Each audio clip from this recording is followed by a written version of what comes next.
அனைவருக்கும் வணக்கம். ரிஷபராசிக்காரர்களுக்கு வைகாசி மாதத்தில் கிரகநிலைகளின் அமைப்பை ஆராய்ந்து பார்க்கும் போது தூள் கிளப்பும் மாதமாக வைகாசி மாதம் எந்தெந்த விஷயங்களில் அமைய போகிறது, கிரகநிலைகளின் அமைப்பை ஆராய்ந்து பார்த்தால் வைகாசி மாதம் முடிவதற்குள் எந்தெந்த நிகழ்வுகள் மிக சிறப்பாக அமைவதற்கான யோகத்தை உருவாக்கி கொடுக்கின்றன என்று பார்க்கும்போது நிச்சயமாக ஜென்மராசியை பல கிரகநிலைகள் வலுப்படுத்த போகின்றன. அதில் முக்கியமாக ராசியின் அதிபதியும் இணைந்து ஆட்சி பலம் பெற போகிறாருங்க.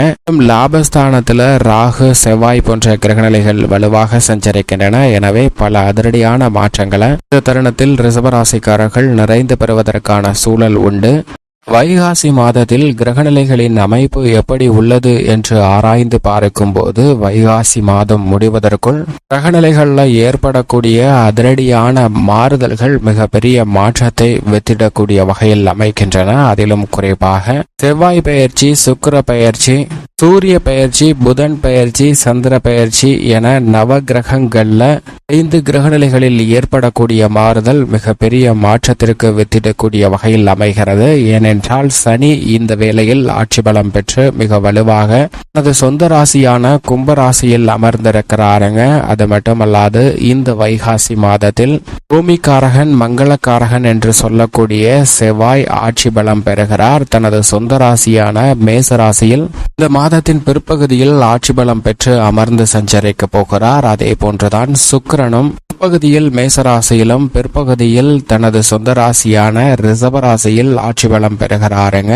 இப்படி 3 கிரகநிலைகள் மிக வலுவாக ஆட்சி பலம் பெற்று சஞ்சரிக்கக்கூடிய இந்த வைகாசி மாதம் தூள் கிளப்பும் மாதமாக அமைவதற்கான அதிர்ஷ்ட யோகம் உண்டு. ஏனென்றால் சந்திரனும் இந்த மாதத்தில் ஆட்சி பலம் பெற்று 2.5 நாட்கள் சஞ்சரிக்க போகிறார். இப்படி கிரகநிலைகள்ல பல அதிரடியான மாறுதல்களும் 4 கிரகநிலைகள் ஆட்சி பலம் பெற்று சஞ்சரிக்கக்கூடிய இந்த தருணம் என்பது பல வகையில நல்ல பல புதிய வாய்ப்புகளை தூள் கிளப்பக்கூடிய வகையில் சிறப்பாகவும் நன்மை நிறைந்தவையாகவும் அமைத்து தருவதற்கான யோகம் நிறைந்த சூழ்நிலைகளை மிகவும் வலுவாக உறுதிப்படுத்துகின்றன. அதிலும் குறிப்பாக ஒவ்வொரு கிரகநிலைகளின் அமைப்பை ஆராய்ந்து பார்க்கும் போது இந்த தருணத்தில் முழு சுப கிரகம் என்று சொல்லக்கூடிய குரு பகவான் ரிஷப ராசியில் தனது பகை கிரகமான ஆட்சி வீடான சுக்கிரனின் ஆட்சி வீடான ரிஷபராசியில் சஞ்சரிக்கிறாருங்க. குரு ரிஷபராசியில் சஞ்சரிப்பது நிச்சயம் பெரிய அளவில் மாற்றத்தை ஏற்படுத்தி கொடுக்கக்கூடிய ஒரு அமைப்பாக பார்க்கப்படுகிறது. இந்த வாரத்தில் அதி தீவிர பலத்துடன் சஞ்சரிக்கிறாருங்க. குரு பயிற்சி நடந்து 2 வாரங்களுக்கு பிறகு இந்த முதல் வைகாசி மாதம் முழுவதுமே முழு பலத்துடனும் தன்னுடைய அதிகாரத்தையும் ஆளுமையும் பல்வேறு விதமான விஷயங்கள்ல முழு சுப கிரகமாக இருக்கக்கூடிய குரு செலுத்துகிறார். எனவே குருவினுடைய அமைப்பு மிக பெரிய அளவில் மாற்றத்தை ஏற்படுத்துவதற்கான ஒரு சிறந்த அமைப்பாக பார்க்கப்படுகிறது என்பதை தெளிவாகவும் துல்லியமாகவும் உறுதிப்படுத்துகிறார். கடந்த சில மாதங்களாக திருமணம் உள்ளிட்ட மிக முக்கியமான சுப நிகழ்வுகளை நடத்த முடியாமல் சிக்கலில் சந்தித்து வந்த உங்களுக்கு இந்த வைகாசி மாதத்தில் திருமண வைபோகம் நிறைந்து கிடைப்பதற்கான யோகம் நிச்சயமாக உண்டு. நீண்ட நாட்களாக எதிர்பார்த்து காத்து கொண்டிருக்கக்கூடிய புத்திர பாக்கியம் உள்ளிட்ட பல நன்மைகளை முழு சுபகிரகமாக இருக்கக்கூடிய குரு ஏற்படுத்தி கொடுக்கிறாருங்க. அது மட்டுமல்லாது குரு ரிஷபராசியில் வலுவாக அமர்ந்து சஞ்சரிக்கக்கூடிய வேளையில் தனது சுப பார்வையை கன்னி, விருச்சகம் மற்றும் மகரம் ஆகிய ராசிகளின் மீது செலுத்துகிறாருங்க. பல்வேறு இடங்கள் வலுப்படக்கூடிய இந்த வேளையில் பல பாதிப்புகள் விலகி மிக சிறப்பான மாற்றமும் முன்னேற்றமும் நிறைந்து கிடைப்பதற்கான யோகம் நிறைந்த ஒரு சூழலாக அமைந்துள்ளது என்பதை தெளிவாகவும் துல்லியமாகவும் உறுதிப்படுத்துகிறார். இது நிச்சயமாக மிகப்பெரிய அளவில் வரவேற்கத்தக்க ஒரு அமைப்பாக பார்க்கப்படுகிறது. சனி ஆட்சி பலம் பெற்று கும்பராசியில் வலுவாக சஞ்சரிக்கிறாருங்க. எனவே இந்த தருணத்தில் உத்தியோகம், தொழில் ரீதியாக பல முக்கியமான முடிவுகளை சிறப்பாக கையாளுவதோடு மட்டுமல்லாது சொந்த கட்டிடத்திற்கு தொழிலை மாற்றுவது, நிரந்தர வேலை வாய்ப்பு பெறுவது உள்ளிட்ட பல நன்மைகளை நிறைந்து பெறுவதற்கான யோகமும் அதிர்ஷ்டமும் இந்த தருணத்தில் மிக வலுவாக கிடைக்க போகிறது என்பதை நீதி தவறாத, நடுநிலை தவறாத, நியாயஸ்தராக செயல்படக்கூடிய சனி பகவான் உறுதிப்படுத்துகிறாருங்க. சனி பகவானுடைய கும்பராசி சஞ்சார காலகட்டத்தில் இனி பல சிரமங்கள் விலகி நல்ல முன்னேற்றம் நிறைந்து கிடைப்பதற்கான யோகம் உண்டு. ராகு மிக வலுவாக குருவின் ஆட்சி வீடான மீன ராசியிலும், மோட்சக்காரகரான கேது வலுவாக புதனின் ஆட்சி வீடான கன்னி ராசியிலும் சஞ்சரிக்கின்றன. சமபலம் பொருந்திய 2 கிரகநிலைகளின் ஆட்சி வீட்டில் சஞ்சரிக்கக்கூடிய நிழல் கிரகங்கள் நிஜ வாழ்க்கையில மிகப்பெரிய மாற்றத்தையும் தாக்கத்தையும் ஏற்படுத்தி கொடுக்க போகின்றன. ஏனென்றால் 2 கிரகநிலைகளும் தங்களது சஞ்சார தூரத்தில் பாதிக்கு மேல் கடந்துவிட்ட இந்த சூழ்நிலையில் இனி இந்த கிரகநிலைகளால் பெரிய அளவிற்கு சிரமம் இல்லை. இனி வரக்கூடிய தருணத்துல நிழல் கிரகங்கள் நிஜ வாழ்க்கையில் நல்ல மாற்றத்தையும் முன்னேற்றத்தையும் வலுவாக ஏற்படுத்தி கொடுக்கக்கூடிய ஒரு சிறந்த அமைப்பாக அமைய போகிறது என்பதை தெளிவாகவும் துல்லியமாகவும் உறுதிப்படுத்துகின்றன. பூமிக்காரகன், மங்களக்காரகன், சகோதரக்காரகன் என்று சொல்லக்கூடிய செவ்வாய் குருவின் ஆட்சி வீடான மீன ராசியில் இந்த மாதத்தின் முற்பகுதியில் சஞ்சரிக்கிறாருங்க. பிற்பகுதியில் ஆட்சி பலம் பெற்று மிக வலுவாக தனது சொந்த ராசியான மேச ராசியில் அமர போகிறார். செவ்வாய் ஆட்சி பலம் பெறுவது மிக பெரிய அளவுல வரவேற்கத்தக்க ஒரு அமைப்பாக பார்க்கப்படுகிறது. ஏனென்றால் விவசாயம் சார்ந்த பணிகளில் செழிப்பு நிச்சயமாக உண்டு. அது மட்டுமல்லாது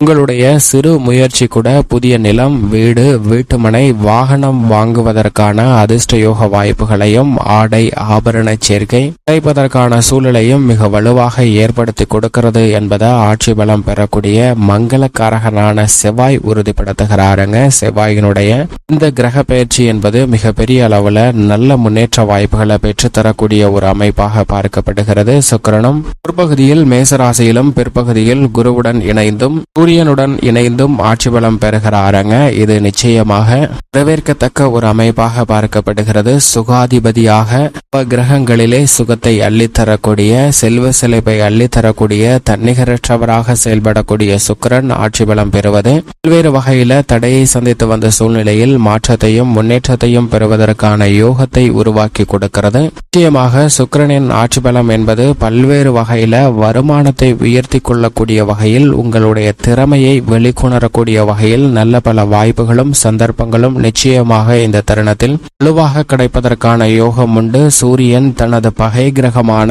சுக்கிரனின் ஆட்சி வீட்டில் இந்த வைகாசி மாதம் முழுவதும் சஞ்சரிக்க போகிறார். குருவுடன் இணைந்து சஞ்சரிப்பதால் தூள் கிளப்பக்கூடிய வகையில் அலைச்சலை சந்தித்தாலும் அதற்கான ஆதாயத்தை நிறைந்து பெறுவதற்கான யோகத்தை முதலும் முடிவுமாக இருக்கக்கூடிய சூரியன் பல்வேறு விஷயங்கள்ல நிறைந்து கொடுக்க போகிறார். வித்யா கரகராக இருக்கக்கூடிய புதன் மேசம், ரிஷபம் ஆகிய இடங்களிலும் மாதத்திற்கு பிறகு ஆட்சி பலம் பெற்று தனது சொந்த ராசியான மிதுன ராசியிலும் அமர்ந்து சஞ்சரிக்க போகிறாருங்க. புதனில் ஏற்படக்கூடிய மாறுதல் அனைத்து விதமான பணிகளையும் நன்கு சிந்தித்து ஆலோசித்து ஆராய்ந்து அதற்கு பிறகு முடிவெடுப்பதால் மிக சிறப்பான முன்னேற்றத்தை நிறைந்து பெறுவதற்கான யோகம் வைகாசி மாதம் முழுவதுமே கிடைக்க போகிறது என்பதை வித்யா காரகராக இருக்கக்கூடிய புதன் உறுதிப்படுத்துகிறாருங்க. சந்திரனை பொறுத்த வரைக்கும் 12 இடங்களில் மாறி மாறி சஞ்சரித்தாலும் ஆட்சி பலம் பெறும் போதும் உச்சம் பெறும் போதும் அதீத நன்மையை ஏற்படுத்தி கொடுக்க போகிறாருங்க சந்திரன். எனவே இந்த சந்தர்ப்பத்தை சரியாக பயன்படுத்திக் கொள்ளுங்கள். அது மட்டுமல்லாது